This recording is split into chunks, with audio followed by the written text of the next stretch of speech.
अक्सर हम देखते हैं कि पेरेंट्स और स्टूडेंट्स सोचते हैं कि ओलंपियाड्स में ऐसी क्या खासियत है और ओलंपियाड से क्या सच में आपकी टेक्निकल और एनालिटिकल स्किल्स डेवलप होती हैं। आइए देखते हैं एक छोटे से कॉन्सेप्ट से। Why cell divides. अब हम लोग ये सोचते हैं सेल डिवाइड करता है, बट सेल डिवाइड क्यों करता है? सेल जो है जनरली एक सिंगल सेल है, ठीक है, तो यहाँ पर आपका ये एक सेल है। जब ये सेल नॉर्मल डिवीजन करता है तो हम उसे कहते हैं माइटोसिस, और जब ये सेल माइटोसिस करेगा तो एक सेल से बन जाएंगे दो सेल्स, ठीक है, और दो सेल्स ये कैसे होंगे? आइडेंटिकल, और ये दो सेल से फर्दर डिवीजन होगा 4, 6, 8 सेल।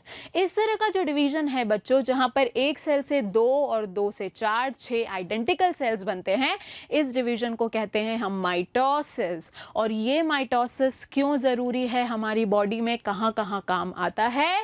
ये काम आता है ग्रोथ में, ये काम आता है रिपेयर में, और ये काम आता है रीजनरेशन में। देखते हैं कैसे, ठीक है।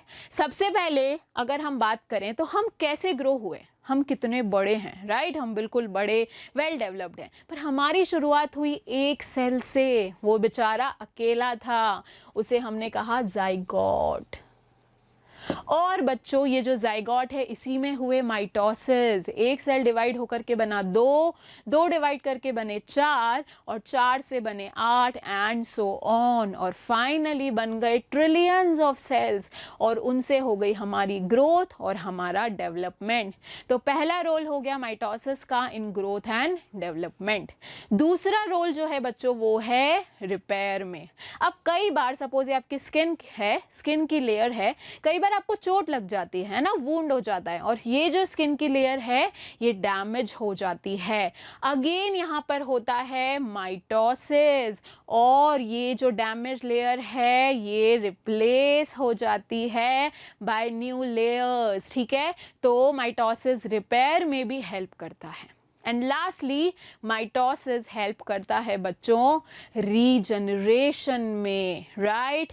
अब आपने कई बार घर पे भी देखा होगा, ये एक लिजर्ड है, छिपकली है, राइट? तो कई बार घर पे देखा होगा कि छिपकली की गलती से पूंछ कट जाती है, ठीक है।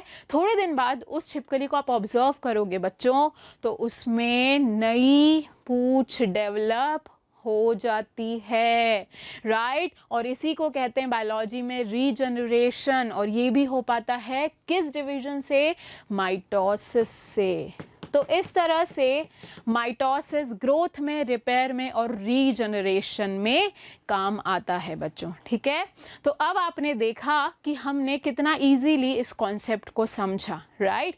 तो जनरली हम नॉर्मल स्टडी जब करते हैं तो यही प्रॉब्लम आती है कि हम चीज़ों को विजुअलाइज नहीं कर पाते, लेकिन अगर हम इस तरह से एनिमेशंस के थ्रू स्टडी करते हैं तो हमें चीज़ें हमेशा याद रहती हैं और हम उन्हें इम्प्लीमेंट कर पाते हैं। और इसी तरह की स्टडी अगर आप करना चाहते हैं तो ज्वाइन कीजिए और डाउनलोड कीजिए मोशन का learning app from the play store. याद रखिए ओलंपियाड्स है ज़रूरी, और मोशन करवाएगा आपकी तैयारी घर बैठे पूरी।